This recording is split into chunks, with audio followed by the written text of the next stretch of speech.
Marshall Peak, Kabanata 5261. Gusto ko itong tatlong tao. Sa isang pakikipag-chat kay Yang Kai, binanggit ng Old Ancestor Xiao Xiao na si Xiang Shan ay nakaisip ng isang diskarte para sa Great Evolution Army ilang sandali lamang matapos silang umalis mula sa Wind at Cloud Pass. Sa madaling salita, kailangan nilang talunin ang Black Ink Clan sa isang kalahating patay na estado bago sakupin ang Great Evolution Pass. Sa ganoong paraan, magkakaroon sila ng sapat na oras upang mabawi at maibalik ang Great Evolution Pass. Kung nagawa nilang sakupin muli ang Great Evolution Pass ngunit wala ng oras para gumana itong muli, ano ang magagawa nila para protektahan ang kanilang sarili kung magpasya ang Black Ink Clan na magsimula ng digmaan sa kanila ng biglaan? Pagkatapos ng 100 taong pagsisikap, ang pagbagsak ng maraming 8th grade division commander, at ang pagkamatay ng maraming 7th grade, 6th grade, at 5th grade Heaven Opening Realm Masters, sa wakas ay nagawa nilang makamit ang unang layunin na ito. Ngayon, ang layunin na itinakda ni Xiang Shan ay naabot na, kaya ang susunod nilang hakbang ay muling kunin ang Great Evolution Pass. Iyon ang mismong dahilan kung bakit itinatag ang Great Evolution Army. Pagkatapos bumalik sa pasulong na base, ang mga tao ay nagsimulang magpahinga. Gayunpaman, hindi posible para sa Black Ink Clan na gawin ito, lalo na ang Royal Lord. Sa sandaling napagtanto niya na ang kalaban na nakaharap niya sa loob ng mahigit 100 taon ay nililinlang siya sa buong panahon na ito, walang paraan na tahimik siyang gumaling sa loob ng kanyang Black Ink Nest ng may kapayapaan ng isip. Iyon ay dahil hindi niya matiyak kung gaano kahusay ang pag-recover ng Old Ancestor o kung muli siyang maglulunsad ng panibagong pag-atake sa Royal City sa maikling panahon. Upang maiwasang mangyari ang ganitong insidente, kailangan niyang manatiling gising at alerto sa lahat ng oras. Sa sitwasyong ito, hindi siya makatulog para gumaling at makakaasa lamang siya sa kapangyarihan ng Black Ink Nest na dahan-daang gumaling sa kanyang mga sugat. Gayunpaman, ang ganitong uri ng pagpapagaling ay hindi gaanong epektibo kaysa sa pagkawala ng malay sa loob ng Black Ink Nest. Kung makatulog siya sa loob ng kanyang Black Ink Nest, siya ay ganap na gagaling sa loob ng ilang daang taon. Gayunpaman, dahil sa kanyang kasalukuyang sitwasyon, hindi pa rin siya ganap na gagaling pagkatapos ng 1,000 taon. Inilagay nga siya ng Old Ancestor sa isang masikip na lugar. Ang East-West Army ay bumalik sa kanilang pasulong na base, ngunit sa pagkakataong ito, wala na silang maraming oras para magpagaling. Ang mga pinuno ay nagbigay ng utos na maaari lamang silang manatili sa pasulong na base sa loob ng 10 araw bago sila pumunta sa Great Evolution Pass at sumama sa North-South Army na nakatago sa Black Ink Clan Army doon. Kinailangan nilang maghanda para sa huling labanan para makuha muli ang Great Evolution Pass. Mahigit 100 taon nang hinihintay ng mga sundalo ang araw na ito. Sa sandaling sumali sila sa Great Evolution Army, naisip ng lahat na makikipagsagupaan sila sa Black Ink Clan sa Great Evolution Pass pagdating nila sa Great Evolution Theater. Nagkaroon sila ng kumpiyansa na sasabak sila sa buhay at kamatayang pakikibaka at sa huli ay lalabas ang mga nanalo. Gayunpaman, sa sandaling dumating ang East-West Army, diretso silang tumungo sa Royal City at nagpatuloy sa pakikipagsagupaan sa Black Ink Clan doon sa loob ng halos 150 taon. Sa sinabi nito, pinatunayan ang resulta ng digmaan na ginawa ng Army Commanders ang tamang desisyon.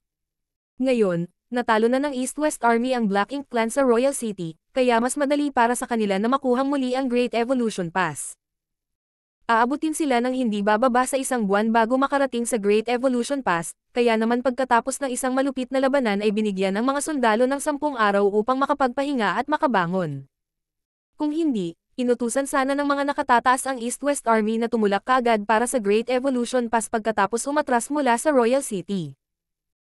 Habang nagpapagaling ang mga sundalo, inaayos din nila ang kanilang sarili. Nang umalis sila mula sa Wind and Cloud Pass, mayroong 30,000 sundalo at 68th grade Heaven Opening Realm Masters. Mayroong maraming makapangyarihang mga masters sa kanilang panig. Gayunpaman, pagkatapos ng 150 taon ng digmaan, 20,000 lamang sa kanila ang nabubuhay pa, 10,000 sa kanila ang napatay sa labas ng Royal City, kadalasan ng walang iniiwan na bangkay. Humigit kumulang 10 8th grade Heaven Opening Realm Masters ang namatay din. Iyon ang resulta ng East-West Army na tumututok sa depensa sa bawat labanan. Kung sila ay nakatakdang salakayin ang kalaban ng hindi ipinagtatanggol ang kanilang sarili, mas marami sana ang nasawi. Bagamat ilang tao ang papatayin sa bawat labanan, ang bilang ng mga nasawi sa panig ng Black Ink Clan ay palaging magiging 12-12 beses na higit pa kaysa sa mga tao. Ang bawat squad ay nagdusa ng ilang pagkalugi, na ang ilan sa kanila ay ganap na nabura. Sa makatuwid, kinailangan na gumawa ng ilang muling pagsasaayos. Kung hindi, hindi nila masisiguro na ang bawat squad ay maaaring gumana ng epektibo. 2 beses na silang nakaranas ng ganitong uri ng reorganisasyon noong nakaraan. Gayunpaman, ang naunang 2 personal shuffle ay walang kinalaman sa Dawn Squad. Ang Dawn Squad ay higit na mas malakas kaysa sa isang ordinaryong squad, at si Yang Kai ay talagang namumukod-tangi, na kayang pumatay ng mga feudal lord sa isang galaw. Sa makatuwid, kahit na sa mga labanan, ang Dawn Squad ay palaging dumaranas ng napakaliit na pagkatalo. Kaugnay nito, maging ang Old Turtle Squad, na palaging binibigyang diin ang depensa, ay walang laban sa Dawn Squad. Sa ikalawang reorganisasyon, napilitan ang Old Turtles na kumuha ng ilang bagong miyembro. Noong nakaraan, wala sa mga miyembro ng Dawn Squad ang napatay, ngunit sa pagkakataong ito ay iba. Ang katatapos lang na labanan ay ganap na naiiba sa mga nakaraan pagdating sa antas ng panganib at tindi nito. Bagamat maraming kaaway ang napatay ni Yang Kai, hindi niya matiyak ang kaligtasan ng lahat sa magulong larangan ng digmaan. Si Ning Chiji ay malubhang nasugatan, habang si Chi Taichu ay binawian ng buhay. Si Chi Taichu ang unang miyembro ng Dawn Squad na napatay sa labanan laban sa Black Ink Clan mula nang itatag ang Special Operations Squad. Isa rin siyang 7th grade Heaven Opening Realm Master. Si Chi Taichu ay isa sa mga orihinal na miyembro ng Dawn Squad. Noon, si Yang Kai ang nagbalik sa kanya mula sa teritoryo ng Black Ink Clan. Noong itinatag ang Dawn Squad, pinili siya ni Yang Kai na maging isa sa mga miyembro. Sa paglipas ng mga taon, naranasan nila ang hindi mabilang na mga sandali ng buhay at kamatayan na magkasama, kaya ang Chi Taichu ay naging isang kailangang-kailangan na bahagi ng Dawn Squad. Dahil sa pagkamatay niya, nalungkot si Yang Kai, at wala sa mga miyembro ng Dawn Squad ang nasa mood na ipagdiwang ang kanilang kamakailang tagumpay. Ang ilan sa mga babaeng miyembro ay labis na nalungkot. Si Chi Taichu ay isang bihasang 7th grade Heaven Opening Realm Master. Siya ay isang mahinahon na tao na hindi nagtago ng anumang mga lihim pagdating sa kanyang kaalaman sa paglilinang kasama ang mga junior. Sa tuwing sumiklab ang digmaan, lagi niyang inaalaga ang mabuti ang lahat ng miyembro. Masasabing sa lahat ng 7th grade Heaven Opening Realm Masters sa Dawn Squad, siya ang pinakasikat. Gusto ng isa sa babaeng 6th grade Heaven Opening Realm Masters na maging daw partner niya, ngunit nagkunwari siyang walang alam dahil senior siya sa kanya. Bagamat alam nila na bahagi at bahagi ng buhay ang kamatayan, hindi pa rin nila naiwasang malungkot nang pumanaw ang isang malapit sa kanila. Si Chi Taichu ang tanging miyembro ng Dawn Squad na napatay. Maayos lahat ang 5th grade at 6th grade Heaven Opening Realm Masters. Tiniyak ng malakas na depensa at kadaliang kumilos ni Dawn Light ang kaligtasan ng lahat sa bawat digmaan. Kung dumating ang araw na nawasak ang Dawn Light, lahat sila ay malamang na mawalan ng buhay. Sa sandaling ito, nakatayo sa harap ni Yang Kai ang isang 7th grade Heaven Opening Realm Master mula sa Purifying Black Ink Battleship habang sinabi niya. Pakitingnan ang listahang ito, Brother Yang. Sabihin mo lang sa akin kung kailangan mo ng mga bagong miyembro. Ang mga commander ang siyang gumawa ng karamihan sa mga pagsasaayos. Gayunpaman, kung isasaalang-alang ang katotohanan na ang mga sundalo ay maaaring magkaroon ng mga kaibigan na nais nilang makasama, ang naturang listahan ay ginawa. Ang mga squad leaders ay may karapatan na pumili muna ng mga bagong miyembro. Kung walang pipiliin ang mga squad leaders, ang division commanders ang gagawa ng mga desisyon para sa kanila. Pagkatapos kunin ang listahan, tiningnan ito ni Yang Kai at sinabing, isang miyembro lang ng Dawn Squad ang napatay sa pagkakataong ito. Hindi talaga ito nakakaapekto sa ating collective power, kaya hindi na natin kailangan ng mga bagong miyembro. Mangyaring dalhin ang listahang ito sa iba pang mga squad. Ang 7th grade Heaven Opening Realm Master ay ngumiti at tumango. Ang mga miyembro ng Dawn Squad ay mapalad na magkaroon ng iyong proteksyon. Ang 7th grade master na ito ay ang adjutant na bumisita sa bawat squad leader na may listahan tuwing may reorganization sa nakaraan, ngunit ito ang unang pagkakataon na pumunta siya upang makita si Yang Kai. Sa madaling salita, ito ang unang pagkakataon na may nasawi sa Dawn Squad sa loob ng 150 taon ng digmaan. Walang alinlangan na ang mga miyembro ng Dawn Squad ay pawang mga elite, ngunit ito ay may kinalaman din sa katotohanan na si Yang Kai ay abnormal na makapangyarihan. Nakuha ng lalaking ito ang kanyang paggalang. Walang ibang squad sa East-West Army ang katulad ng Dawn Squad, at walang mas malinaw kaysa sa kanya tungkol dito dahil siya ang palaging naghahatid ng listahang ito, kaya lubos niyang alam ang bilang ng mga nasawi sa bawat squad. Umiling si Yang Kai. Nang ibabalik na sana niya ang listahan sa kanya, huminto siya sandali at nagtanong. Maaari ba akong pumili ng sino man sa listahang ito? Tumanggo ang tao. Nagutos ang army commanders na ang mga tao sa listahan ay maaaring piliin muna ng mga elite squad. Ang mga squad leader na tulad mo ay maaaring pumili ng sino man mula sa listahan. Maaari kang pumili ng ilang tao hanggat hindi ito lalampas sa limitasyon ng iyong squad. Pagkatapos, nagtatakang tanong niya. Nagbago na ba ang isip mo, Brother Yang? Nang walang sinasabi, pinaandar ni Yang Kai ang kanyang divine sense at nag-iwan ng ilang marka sa Jade Sleep. Pagkatapos, ibinalik niya ito sa kanya at sinabing, gusto ko ang 3 taong ito. Pagkatapos kunin ng Jade Sleep, tiningnan ito ng lalaki at tumanggo. Palaging wala pang 50 katao sa Dawn Squad. Kasama ang 3 taong ito ngayon, ang iyong squad ay may eksaktong 50 katao.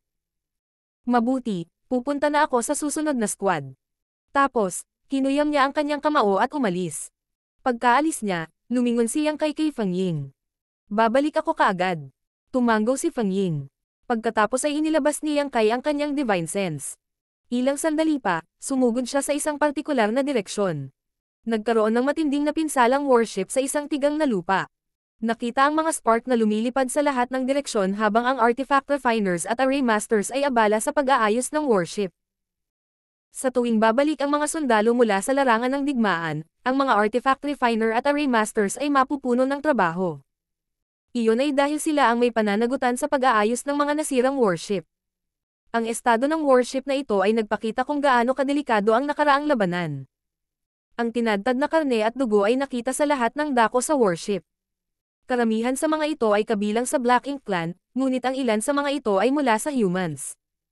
Ang warship ay nasa isang kakilakilabot na estado na halos hindi na ito maibabalik. Sa puntong ito, ang warship ay dapat na nailigtas para sa mga pyesa at materyales dahil ang pag-aayos nito ay mas magastos kaysa sa simpleng paggawa ng bago. 3 punong-puno ng dugo ang nakatayo malapit sa warship. Tahimik lang silang nakatayo doon, nakabaligtaran ng artifact refiners at array masters, na abala sa pag-aayos ng warship. Nakatitig silang 3 sa harap na may mga hangkag na mata at walang ekspresyon ang mga mukha. Habang dumaan ang simoy ng hangin, lumitaw si Yang Kai sa tabi nila.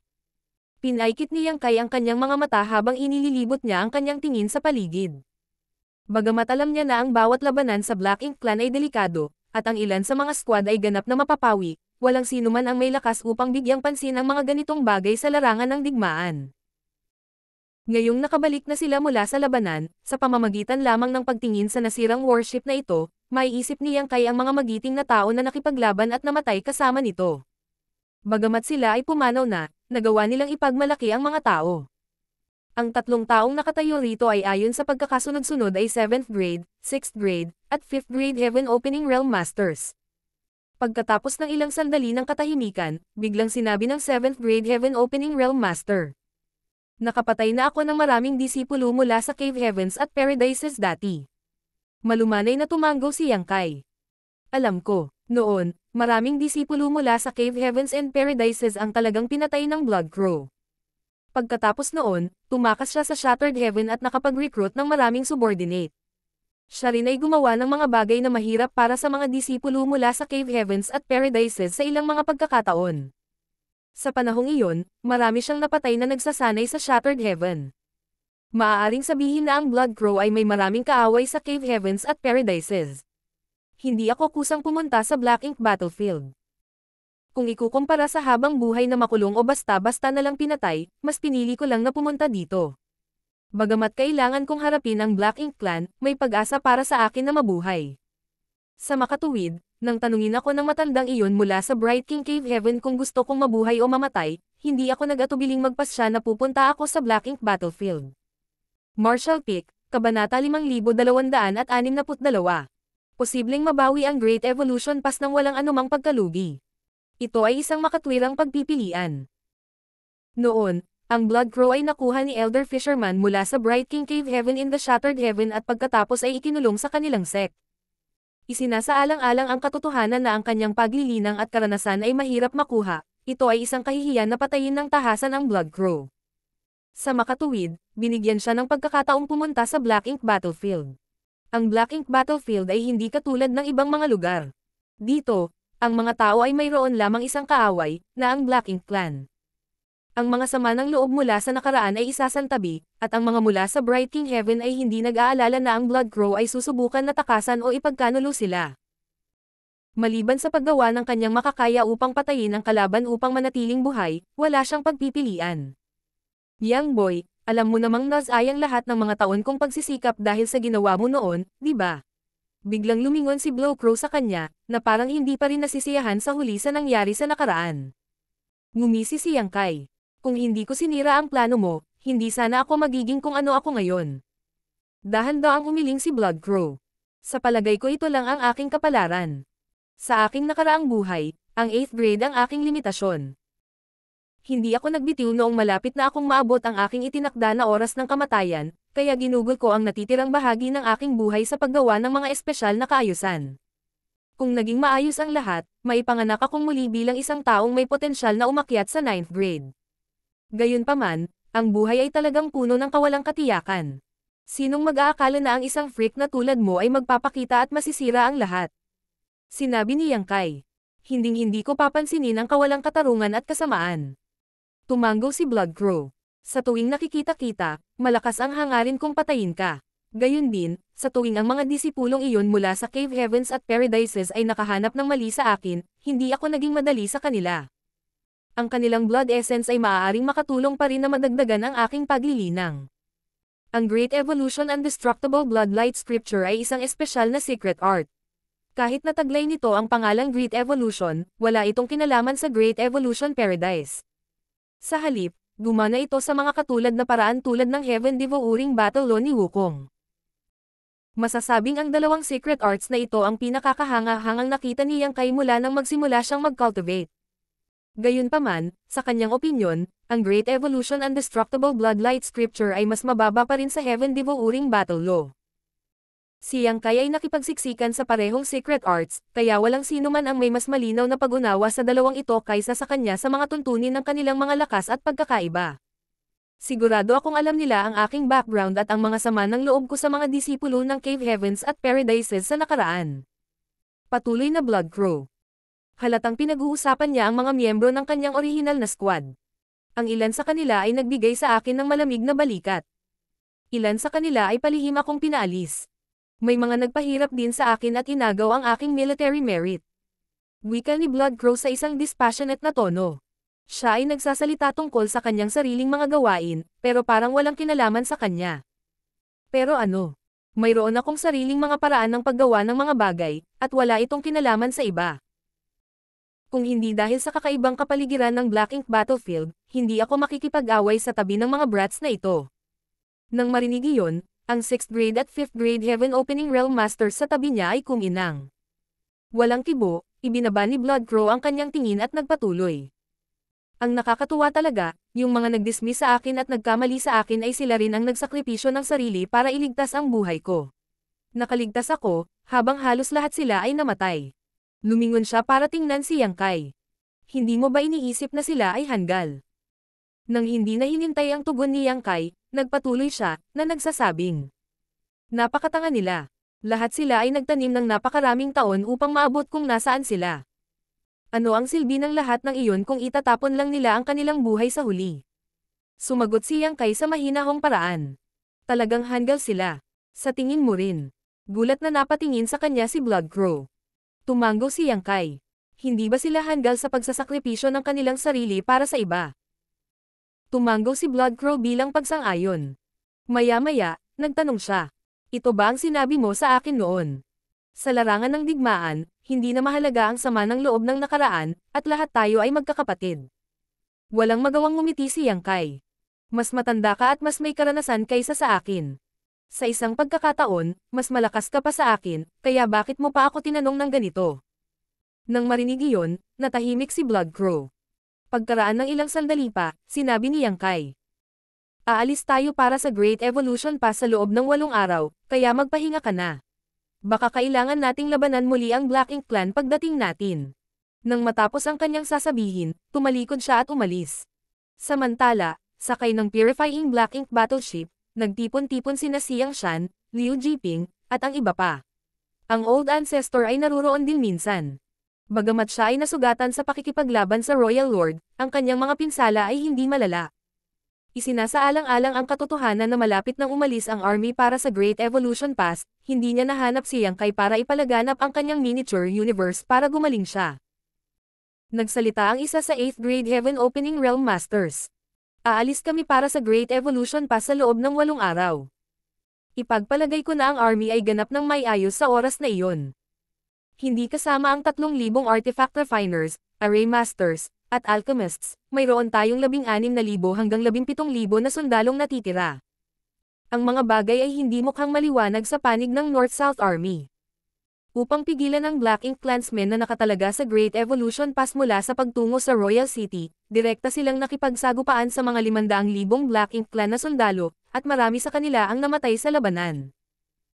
Bagamat ang puwersa ng Black Ink clan doon ay mas mahina ngayon, sinasakop pa rin nila ang Great Evolution Pass. Pinatibay nila ang Great Evolution Pass sa nakalipas na 30,000 taon, kaya hindi natin dapat maliitin ang mga ito.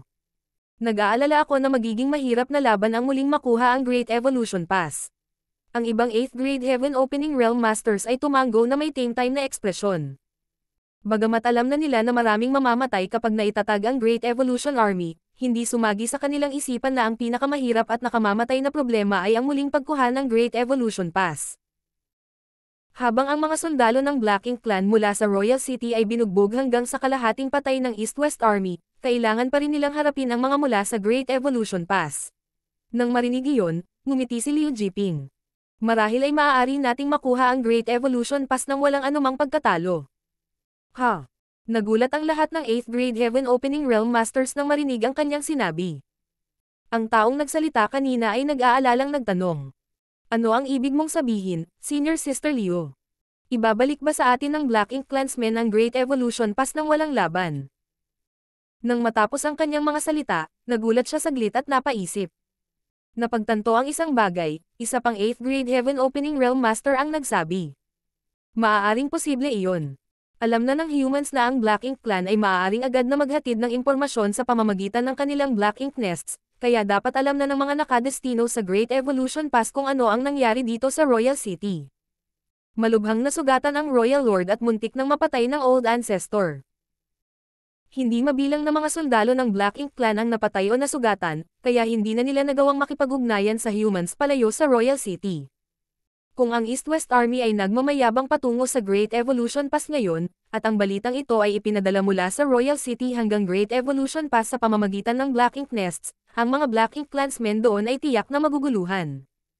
Pagkatapos ng lahat, ang East-West Army ay may kasamang Old Ancestor. Bagamat inukupa ng Black Ink clan ang Great Evolution Pass sa loob ng 30,000 taon, nag-garrison ng isang malaking army doon, at nagtayo ng maraming depensa, walang paraan upang masabi kung sapat na iyon para labanan ang human army na may Old Ancestor na umaako sa command. Kapag nasakop ang Great Evolution Pass, ang lahat ng Black Ink clansmen doon ay tiyak na mapapapatay. Mula sa pananaw ng Black Ink clan, kapag nalaman nila ang tungkol sa balitang ito, tiyak na tatalikuran nila ang Great Evolution Pass at tatakbo para sa kanilang buhay. Wala itong pinagkaiba sa paghihintay sa kamatayan sa pamamagitan ng pananatili sa Great Evolution Pass. Sa realisasyong iyon, naging excited ang 8th grade Heaven Opening Realm Masters. Ngayon, tila ang labanan sa labas ng Royal City ay talagang ang huling ng digmaang ito. Hindi magiging mahirap para sa kanila na kunin ang Great Evolution Pass, kailangan lang nilang kumilos. Ang isa sa 8th grade Heaven Opening Realm Masters ay biglang may naisip at napabulalas. Kalokohan. Nakangiting tumingin sa kanya si Liu Jiping. Anong problema, Junior Brother Fang? Ipinaliwanag ni Junior Brother Fang. Maaaring malaman ng Black Ink clansmen sa Great Evolution Pass ang tungkol sa nangyari sa Royal City sa pamamagitan ng Black Ink nests, ngunit walang access ang North-South Army sa naturang impormasyon. Kung abandonahin ng Black Ink clan ang Great Evolution Pass at magtangkang tumakas, may isip ba ng North-South Army na desperadong sinusubukan nilang iligtas ang Royal City? Kapag nangyari iyon, tiyak na susubukan ng North-South Army na pigilan sila. Dahil sa kasalukuyang sitwasyon ng North-South Army, hindi maiiwasan ang mga casualty kung makikipagsagupaan sila sa Black Ink clan.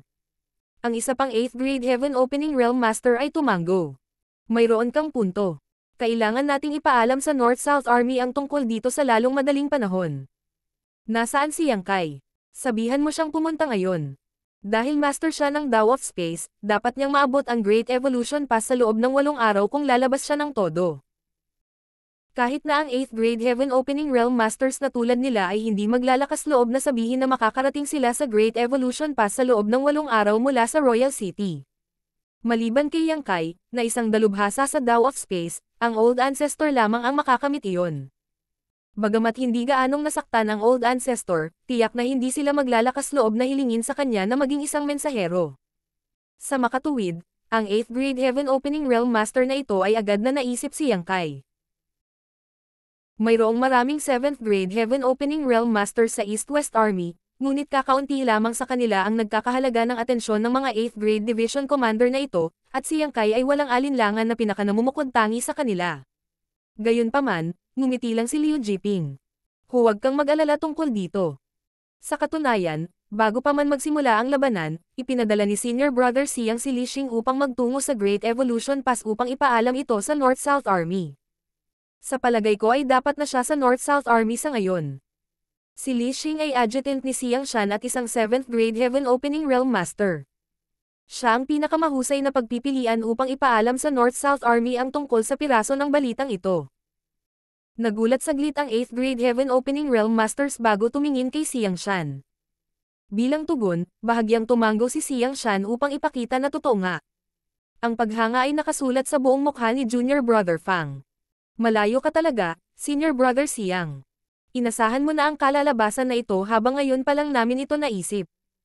Hindi kami katugma sa iyo pagdating sa diskarte sa militar. Kinaway-kaway ni Xiang Shan ang kanyang kamay.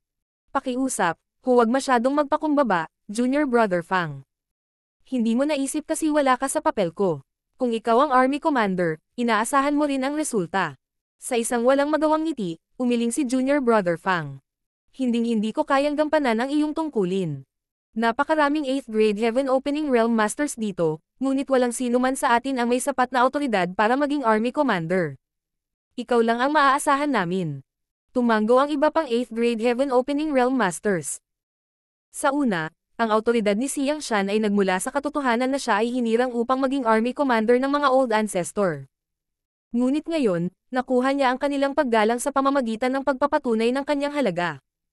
Mayroong 4 na Army Commander sa bawat Great Pass, kaya mayroong higit sa 400 Army Commander sa mahigit 100 Great Passes sa kabuuan. Gayunpaman, kakaunti lamang sa kanila ang katapat ni Xiang Shan pagdating sa kanilang mga kakayahan. Samantala, dumating ang isang bisita sa isang bagong fragment ng universo kung saan muling itinatag ng North-South Army ang kanilang pasulong na base.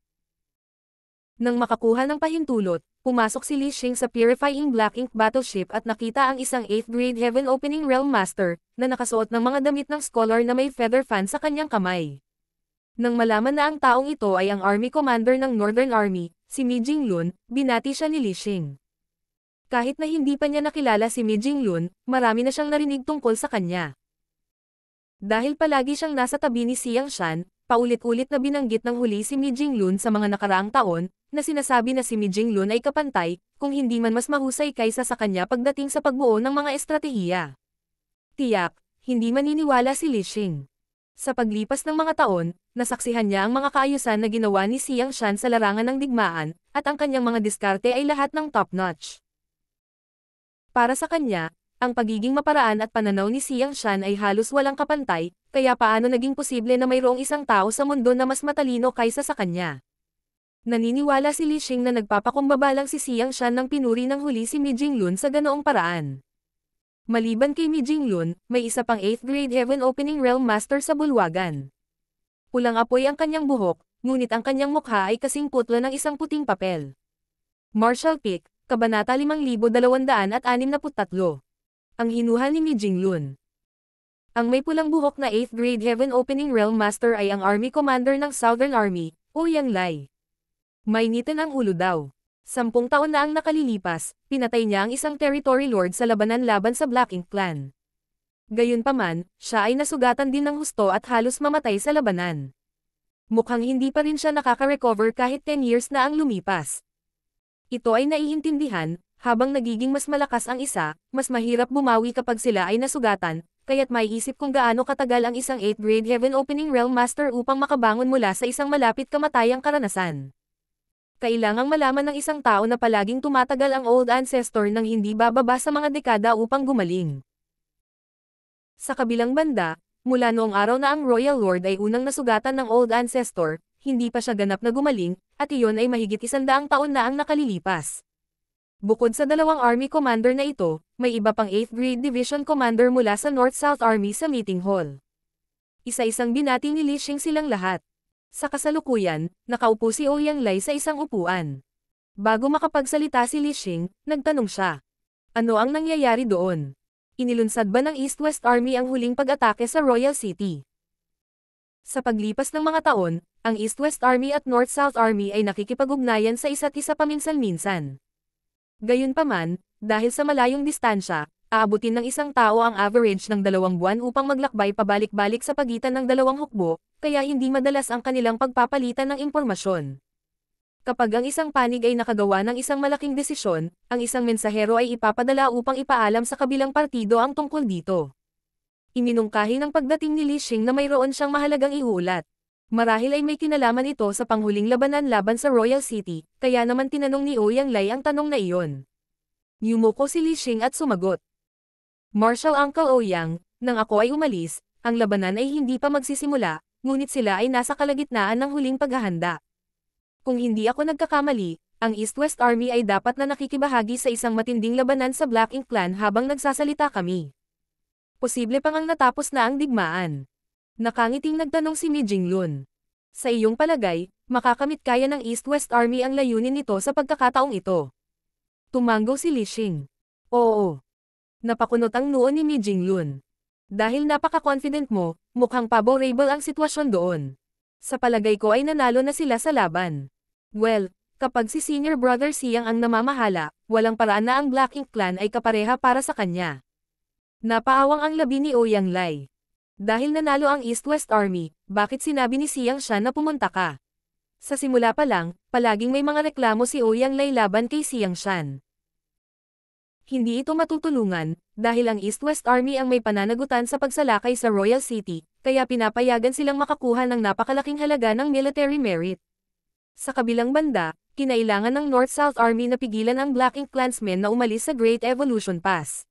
Tiyak na hindi ito kasing saya ng pag-atake sa Royal City tulad ng ginawa ng East-West Army. Sumagot si Li Xing.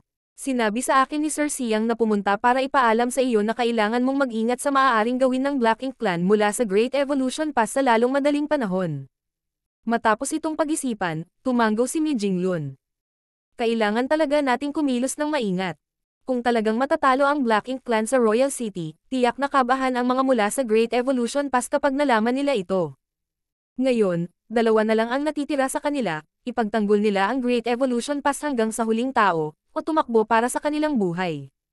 Sa puntong ito, naisip na niya ang intensyon ni Siang Shan. Kaya, sa palagay ko gusto ni Senior Brother Siang na manood na lang tayo at wala nang gagawin kung susubukan ng Black Ink Clan na tumakas mula sa Great Evolution Pass. Bahagyang nagulat si Li Xing sa bilis ng hinuhal ni Mi Jinglun, ngunit hindi nagtagal ay tumanggo siya at sumagot. Talagang iyon ang intensyon ni Senior Siang. Nagtanong si Ouyang Lai. Sa tingin mo ba ay aabandonahin ng Black Ink Clan ang pass? Nakangiting sagot ni Mi Jinglun. Sa tingin mo ba mas gugustuhin nilang maupo at maghintay sa kamatayan? Kung hindi ako nagkakamali, pagkatapos ng digmaan, ang East-West Army ay magpapahinga muna sa kanilang base bago umalis sa isang high-profile na paraan upang ang Black Ink Clan mula sa Royal City ay mapansin ito at agad na magpadala ng mensahe sa Great Evolution Pass. Pagkatapos, lumingon siya kay Li Xing at nagtanong. Ito ba ang kaayusan ni Brother Siang? Ang paghanga ay nakasulat sa buong mukha ni Li Xing habang siya ay sumagot. Iyan talaga ang kanyang kaayusan. Bago ako umalis, sinabi sa akin ni Sir Siang na ipasa ang kanyang salita na magpapahinga ang army sa loob ng 10 araw pagkatapos ng tagumpay. Pagkatapos nito, aalis na sila para sa pass. Gusto niyang bigyang pansin ng North-South Army ang ginagawa ng Black Ink Clan mula sa Great Evolution Pass. Kung may anomalya, ito ay nagpapahiwatig na ang East-West Army ay nanalo sa labanan, habang ito ay kabaligtaran kung ang Black Ink Clan ay walang gagawin. Bago siya dumating sa lugar na ito, naisip ni Li Xing na si Mi Jinglun ay na-overrate. Ngayon, tila ang Northern Army Commander na ito ay talagang may talento sa diskarte sa militar. Sa pinakakaunti, siya ay isang matalinong tao. Kung hindi, hindi niya malalaman ang intensyon ni Xiang Shan ng ganoon kabilis. Kumunat ang noo ni Ouyang Lai. Hinahayaan lang ba natin ang Black Ink Clan kung tatakas sila mula sa Great Evolution Pass? Ipinaliwanag ni Mi Jinglun. Hindi namin sila mapipigilan kahit na gusto namin. May kakulangan ng manpower sa North-South Army ngayon, kaya kung ang Black Ink Clan ay determinadong tumakas mula sa pass, hindi mahalaga kung hindi natin sila pipigilan. Gayunpaman, kung susubukan nating makahadlang sa kanilang landas, tiyak na magiging mahirap na laban ito. Kapag nangyari iyon, mas marami pa sa ating mga sundalo ang mawawalan ng buhay. Walang gustong maranasan muli ang labanan na naganap 10 taon na ang nakakaraan. Sa panahon ng labanan, kalahati ng mga sundalo ng North-South Army ang napatay habang ang isang bilang ng 8th Grade Heaven Opening Realm Masters ay kusang loob na nag-alay ng kanilang buhay para lamang pigilan ang Black Ink Clan Army na makarating sa Royal City. Maging ang Army Commander ng Southern Army na si Ouyang Lai, ay muntik nang mawalan ng buhay. Kumunat ang noo ng isang 8th Grade Division Commander.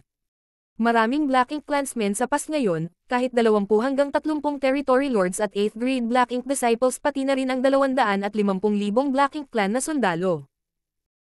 Kung hahayaan lang natin silang bumalik sa Royal City at makikipagsanib puwersa sa Black Ink Clan Army doon, magiging malaking problema ito sa hinaharap. Nakangiting sabi ni Mi Jinglun. Kailangan nating maging matyaga upang makamit ang ating layunin. Isipin ito sa ganitong paraan. Kung tatakas ang Black Ink Clansmen mula sa Great Evolution Pass, walang pinagkaiba sa pagbabalik sa amin ng lugar ng librero, hindi ba't kahanga-hangang mabawi natin ang Great Evolution Pass nang hindi na kailangang lumaban muli. Para sa hinaharap, kapag nagsimula na ang krusada, bakit kailangan nating katakutan ang mga puwersa sa Royal City? Ang dahilan kung bakit kailangan nilang kunin muli ang Great Evolution Pass ay upang maghanda para sa krusada na magaganap sa hinaharap. Alam ito ng 8th Grade Heaven Opening Realm Masters, at alam din nila na may trump card ang humans na gagamitin laban sa Black Ink Clan. Sa katunayan, nakabuo na sila ng sandata na ito, ngunit hindi pa rin nila ito nagawang imasprodos. Bukod dito, hindi nila ito may hayag sa puntong ito, kaya hindi nila ito ginamit kapag sinusubukang kunin muli ang Great Evolution Pass. Gayunpaman, kapag nagsimula na ang krusada, tiyak na magiging kapaki-pakinabang ang sandata na ito. Sa panahong iyon, ang pagsira sa Royal City ay magiging isang simpleng bagay. Nang tingnan ni Li Xing ang tiwala na si Mi Jinglun, naramdaman niyang ang huli ay isa pang Xiang Shan. Naisip niya na ang mga resourceful senior expert na tulad nila ay laging nakakakita ng mga bagay na hindi nakikita ng iba. Kaugnay nito, magkatulad sina Mi Jinglun at Xiang Shan. Hintayin na lang natin. Kung hindi ako nagkakamali, magpapadala ang Black Ink Clan ng isang envoy sa loob ng 10 araw. Ang 8th Grade Heaven Opening Realm Masters ay namangha ng marinig iyon dahil wala silang ideya kung bakit nagdesisyon si Mi Jinglun. Si Li Xing ay parehong naguguluhan. Ang alitan ng dugo sa pagitan ng dalawang lahi ay nagpapatuloy sa hindi mabilang na mga taon, at sa tuwing sila ay mag-aaway, ang magkabilang panig ay determinadong lipulin ang isa't isa. Wala pang dahilan para magpadala ng mga sugo sa ibang panig noon. Gayunpaman, dahil sinabi iyon ni Mi Jinglun, tiyak na may dahilan siya para magkaroon ng ganitong conclusion. Matapos ipasa ang mga salita ni Xiang Shan, si Li Xing ay di umano'y malaya upang bumalik sa East-West Army anumang oras. Gayunpaman, nagpasya siyang manatili sa labas ng pag-usisa. Nais niyang malaman kung si Mi Jinglun, na lubos na iginagalang ni Xiang Shan, ay tumpak na hinulaan ang hinaharap. Magiging eye-opener kung talagang nagpadala ng envoy ang Black Ink Clan sa lugar na ito. Sa pasulong na base ng East-West Army, natapos ang reorganisasyon sa loob ng 10 araw. Ang mas kumpletong mga squad ay pinalakas ng mga nawalan ng mas maraming miyembro. Sa kasalukuyan, si Yang Kai ay nakatayo sa deck ng Dawning Light at nakatingin sa kawalan. Handa nang umalis ang army. Maya-maya pa, 3 tao na may iba't ibang aura ang sumugod mula sa malayo. Sila ay ayon sa pagkakasunod-sunod ay 7th grade, 6th grade, at 5th grade Heaven Opening Realm Masters. Huminto silang 3 sa kawalan, at saglit na tinitigan ng nasa harapan si Yang Kai bago kinuyam ang kanyang kamao. Western Army, 2nd Division, Wind Battalion, 3rd Squad, Blood Crow. Wen Chengjing. Zhang Yang. Nag-uulat para sa tungkulin. Tumanggaw si Yang Kai at same time na nagutos. Sumakay ka. Sa sumunod na sandali, pinangunahan ng Blood Crow ang 6th grade na sina Wen Chengjing at 5th grade na si Zhang Yang para mapunta sa deck. Ang Purifying Black Ink battleship ay dahan-daang umangat sa kalangitan habang ang isang malakas na boses ay umalangaw sa lahat ng direksyon. Maglayag ka! Maglayag ka! Ikinaway ni Yang Kai ang kanyang kamay at nagutos. Nag-activate ang mga array sa Dawning Light, at ang fleet ng warships ay umangkas patungo sa Void. Sa isa sa mga warship, tumingin si Grandmaster Mafan sa direksyon ng Great Evolution Pass at nagsimulang umiyak.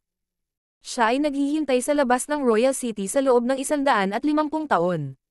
Ngayon na sa wakas ay maaari na siyang magtungo sa lugar kung saan nakipaglaban ang kanyang mga ancestor at elder sa kalaban, nabalot siya ng kalungkutan at pagkabalisa. Ang mga galaw ng Human Army ay nagpasindik sa mga sundalo ng Black Ink Clan sa labas ng Royal City. Kailangang malaman ng isa na ang dalawang hukbo ay nagsagupaan halos 10 araw na ang nakalipas, at sa laban ng iyon, ang Royal Lord ay natalo ng kalahating patay at marami sa mga sundalo ng Black Ink Clan ang namatay o nasugatan. Sa pagtatapos ng laban ng iyon, ang Human Old Ancestor ay nagpakita pa ng pagpatay sa 3 Territory Lord sa harap mismo ng Royal Lord, na ang huli ay hindi nang ahas na pigilan siya. Naghahanda ba ang mga tao na muling magdulot ng bagyo pagkatapos lamang ng 10 araw? Ang Territory Lords ay binaha ng isang pakiramdam ng pagkabalisa, at ang mas mababang Black Ink Clansmen ay nagkagulo. Gayunpaman, ang ikinagulat nila ay ang mga tao ay hindi tumungo sa Royal City. Sa halip, tila patungo sila sa ibang direksyon. Lahat sila ay malinaw na nararamdaman ang malakas na aura ng Old Ancestor na nagmumula sa fleet ng mga warship. Isang napakaraming ekspresyon ang bumungad kay Chekong habang nakatingin siya sa direksyong tinatahak ng mga tao. Habang nag-iisip siya ng isang posibilidad at napagtanto na may mali, agad niyang hinanap ang Royal Lord. Sa kasalukuyan, ang mukha ng Royal Lord ay mapatla, at ang kanyang aura ay lubhang mahina. Bukod dito, siya ay nasa isang kaayla hilakbot na mod. Hindi ito maaaring makatulong. Kahit na ang mga tao ay umatras 10 araw na ang nakakaraan, ang Old Ancestor ay mahinang nakalock sa kanya gamit ang kanyang will mula sa malayo, na pinilit siyang manatiling mapagbantay sa buong oras na ito. Sa ganoong sitwasyon, wala siya sa mood na magpagaling, ni hindi siya nang ahas na gawin iyon. Gayunpaman, sa araw na ito, napagtanto niya na ang aura ng Old Ancestor ay lumalayo sa kanya. Sa paglabas niya ng kanyang Divine Sense, hindi nagtagal ay naunawaan niya ang sitwasyon. Dumating si Chekong sa kanyang lugar sa puntong ito. Bago siya makapagsalita, ang Royal Lord ay nagutos. Ipaalam sa army sa Great Evolution Pass na umalis at bumalik sa Royal City. Nang marinig iyon, nagulat si Chekong. Pababayaan ba natin ang Great Evolution Pass? Umiling ang Royal Lord. Dahil ang Old Ancestor ay personal na patungo sa Great Evolution Pass, walang paraan na mahawakan nila ito. Naisip na ni Chekong na ang Human Army ay nagmamarcha patungo sa Great Evolution Pass. Ngayon, tila ito nga ang nangyari. Kaya't iniyuko niya ang kanyang ulo. Magpapadala ako sa kanila ng mensahe ngayon. Gayunpaman, may ilang mga sundalong tao sa labas ng Great Evolution Pass. Nag-aalala ako na baka wala na silang pagkakataong bumalik. Muling umiling ang Royal Lord. Hindi na sila haharangan muli ng mga tao. Ipaalam lang sa kanila ang tungkol dito. Bagamat walang ideya si Chekong kung bakit gumawa ng ganoong paghatol ang Royal Lord, maaari lamang niyang ipagpilitan. Nang malapit na siyang umalis sa lugar, biglang sinabi ng Royal Lord. Sabihin mo sa mga taga-Great Evolution Pass na lumihis sila. Hindi sila dapat makasagasa sa Old Ancestor sa kanilang pagbabalik. Oo. Sagot ni Chekong at umalis. Pagkaalis niya, ipinikit ng Royal Lord ang kanyang mga mata at kinuyam ng mahigpit ang kanyang mga kamao. Siya ay labis na inis. Sa kabila ng pagkakaroon ng isang malaking kalamangan sa mga tuntunin ng bilang ng mga sundalo at may hawak na geographical na kalamangan, sila ay kalaunan ay natalo ng mga tao, na ngayon ay may huling tawa. Sa kabilang banda, ang isang Royal Lord na tulad niya ay maaari lamang magtago sa Royal City, hindi manggahas na ipakita ang kanyang mukha. Ang pinagugatan ng problema ay minamaliit niya ang kanyang kalaban, sa pag-aakalang ang Old Ancestor, tulad niya, ay nasusugatan pa rin sa tuwing mag-aaway sila noon. Hindi sumagi sa kanyang isipan na ang tusong Old Ancestor ay ganap na gumaling sa bawat pagkakataon. Ito ang uri ng kahihiyan na hinding-hindi niya maaalis sa buong buhay niya. Marshall Pick, Kabanata 5264. Reaksyon mula sa Black Ink Clan ng Great Evolution Pass. Ang East-West Army ay umalis mula sa base at nagtungo sa Great Evolution Pass. Kung magiging maayos ang lahat, makakarating sila sa kanilang destinasyon sa loob ng 1 buwan. Pagkatapos ng 10 araw ng reorganisasyon, masasabi lamang na nakakilos at nakalaban muli ang mga sundalo, ngunit hindi pa sila ganap na naka-recover. Ang mga sugatang sundalo ay nagpapagaling pa sa mga barkong pandigma ng kanilang mga squad. Samantala, ang Array Masters at Artifact Refiner ay gumagalaw sa pagitan ng mga warship upang ayusin ang mga artifact at array. Napuno sila ng trabaho. Sina Wen Chengjing at Zhang Yang, na bago sa Dawn Squad, ay naging pamilyar sa iba pang miyembro. Si Feng Ying ay nagtalaga ng ilang trabaho at tungkulin sa kanila. Sa kabilang banda, si Blood Crow, na tila hindi nakikisama sa iba, ay nakatayong mag-isa sa kubyerta. Hindi sigurado kung ano ang nasa isip niya. Hindi nilayon ni Yang Kai na makialam. Imposibleng asahan na makakasundo si Blood Crow sa iba. Ang kanyang background, mga karanasan, at ugali ay nangangahulugan na hindi niya magagawa iyon. Gayunpaman, iba na ang Blood Crow sa dati niyang sarili. Nadetect iyon ni Yang Kai. Noong nakaraan, napilitan ang Blood Crow na pumunta sa Black Ink Battlefield upang labanan ang Black Ink Clan. Ngunit ngayon, hindi siya nakipag-away sa Black Ink Clan dahil lang sa kailangan niya. May kinalaman din ito sa kanyang Dowheart. Kahit na ang kanyang buhay ay iniligtas ng mga miyembro ng kanyang nakaraang squad, maaaring hindi siya magpasalamat sa kanila. Sa halip, baka isipin niya na ang mga pinatay na kahalili niya ay mga hanggal. Anuman, ito ay isang hindi mapag-aalinlangan ng katotohanan na ang kanyang buhay ay nailigtas. Hindi niya kailangang magpasalamat, ngunit kailangan niyang suklian ang kanilang pabor. Ito ang kanyang daw. Sa cabin, pagkatapos suriin ang katawan ni Ning Chiji, sinabi ni Yang Kai. Magpahinga ka lang pansamantala. Kahit na may labanan, huwag kang kumilos. Sa nakaraang labanan, napatay si Chi Taichu habang si Ning Chiji ay labis na nasugatan at ang kanyang miniature universe ay napinsala. Kung hindi dahil sa katotohanang dumating si Yang Kai sa pagsadyap sa kanya sa tamang panahon, ang kanyang miniature universe ay nawasak. Kung nangyari iyon, hindi lang sana si Chi Taichu ang namatay noong araw na iyon. Bagamat nakaligtas si Ning Chiji, nabasag ang kanyang miniature universe. Sa kabutihang palad, si Yang Kai ay may profound yin spirit fruits sa kanya. Noong nasa Blue Sky Pass siya noon, sinadya niyang magtanim ng ilang profound yin fruit tree at napakaraming halamang gamot na magagamit para pinuhin ang purifying black ink pills sa kanyang miniature universe. Sila ay itinanam sa kanyang hardin ng gamot kung saan sila Muzo at Mulu, ang dalawang wood spirits, ay mag-aalaga sa kanila. Ang mga halamang iyon ay madaling lumago hanggang sa kapanahunan sa ilalim ng kanilang pangangalaga. Higit pa rito, ang daloy ng oras sa kanyang miniature universe ay mas mabilis kaysa sa labas ng mundo. Mahigit 1,000 taon na ang lumipas mula noon, kaya ang profound yin fruit tree sa kanyang miniature universe ay nagbunga. Ibinigay ni Yang Kai ang 70% sa kanila sa army upang magamit ng iba pang mga sundalo habang pinanatili niya ang 10% kung sakaling may mga emerhensya. Ang profound yin spirit fruits ay ang tanging spirit fruit na natagpuan ng mga tao na maaaring mag-ayos ng sirang o hindi kumpletong miniature universe. Iyon ang dahilan kung bakit nailigtas ang buhay ni Ning Chiji.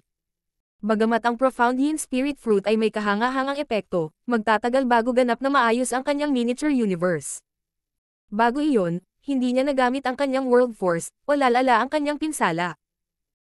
Nang marinig ang mga salita ni Yang Kai, tumanggaw si Ning Chiji, ngunit hindi siya nakakaramdam ng kaginhawaan. Nawalan ng buhay si Chi Taichu. Sa Dawn Squad, sina Chi Taichu, Ning Chiji, at Shen Ao ay dating Black Ink disciples na ibinalik ni Yang Kai mula sa panig ng Black Ink Clan.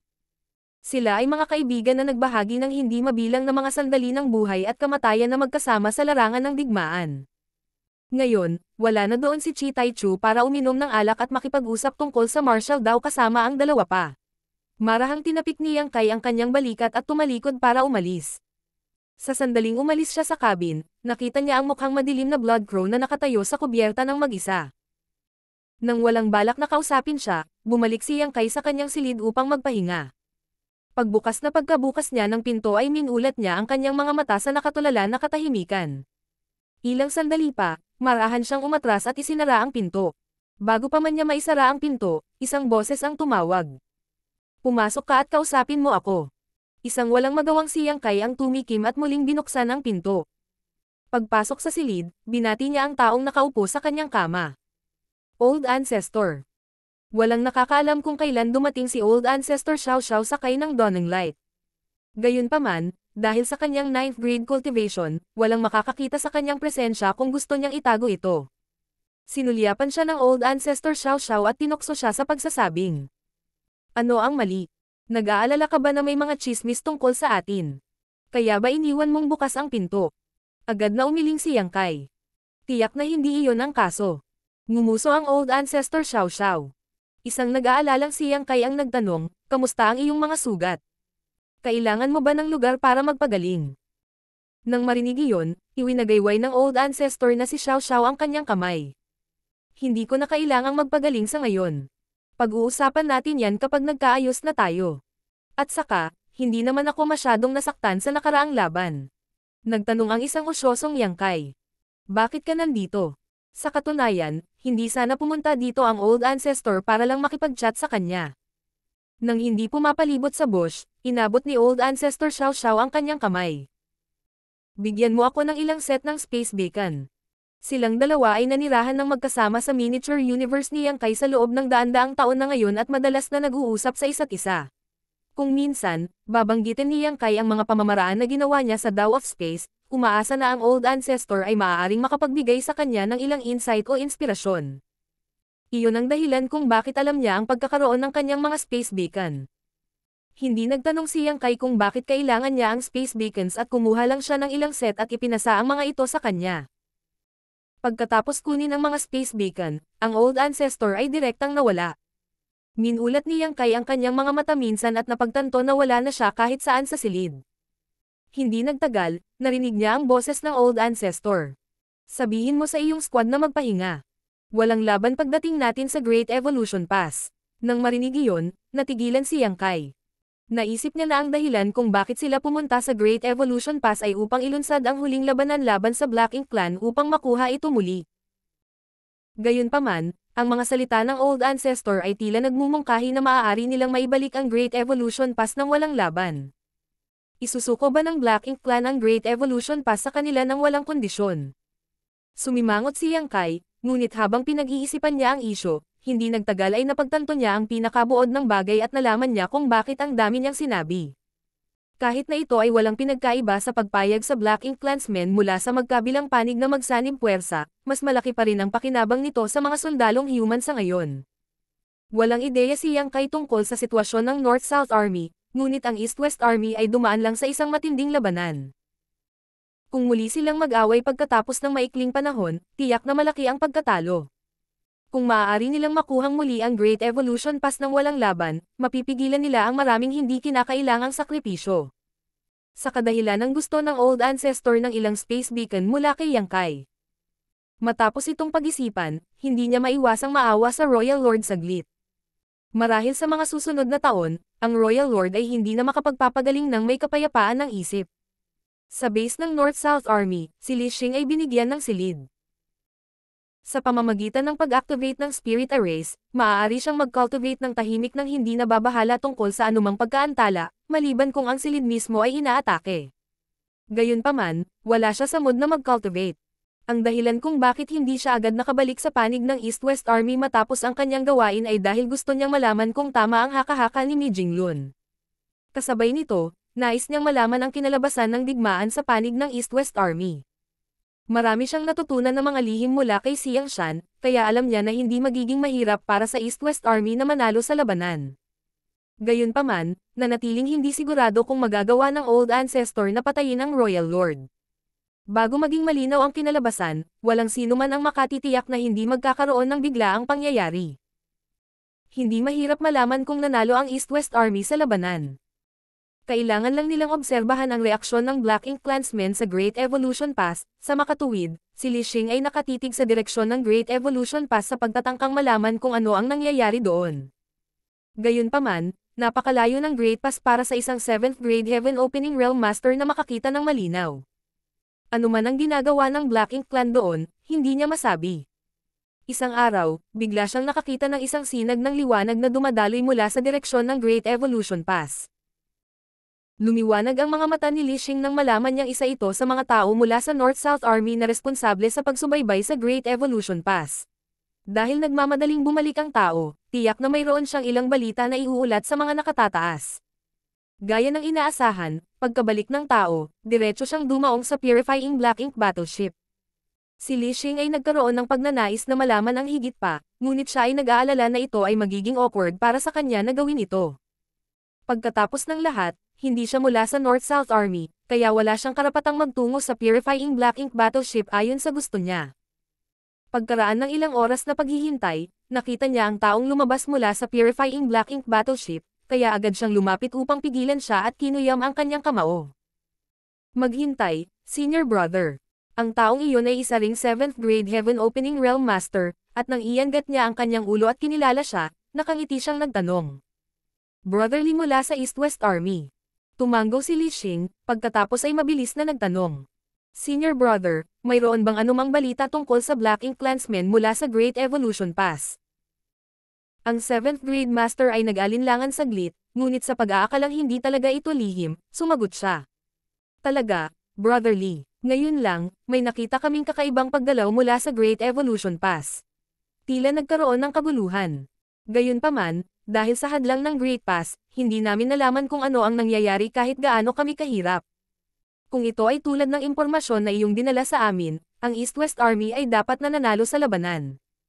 Ang Black Ink Clansmen doon ay tiyak na hindi mapalagay ngayon pagkatapos malaman ang balita mula sa Royal City. Naging nasasabik si Li Xing. Iyon ang dapat mangyari. Nakangiting sabi ng 7th Grandmaster. Pareho ako ng damdamin, kaya nagmamadali akong bumalik para isumbong sa dalawang army commander. Brother Lee, kailangan kong bumalik para ipagpatuloy ang pagsubaybay sa Great Evolution Pass, kaya aalis na ako ngayon. Pagkasabi nito ay ikinuyom niya ang kanyang kamao at umalis sa lugar. Si Li Xing, na nababalisa kamakailan, sa wakas ay nakahinga ng maluwag. Dahil nagsimulang kumilos ang Black Ink Clan mula sa Great Evolution Pass, iminungkahi nito na talunin ang mga mula sa Royal City. Kung ganoon, tiyak na matagumpay na naisakatuparan ng East-West Army ang plano nito. Sa madaling salita, nanalo sila. Sa makatuwid, hindi na niya kinailangan pang bumalik sa East-West Army. Ayon sa plano, kung ang East-West Army ay nanalo sa digmaan, sila ay malapit nang dumating at sumali sa North-South Army. Dahil dito, kailangan lang maghintay dito ni Li Xing at maaari ring malaman kung tama ang haka-haka ni Mi Jinglun.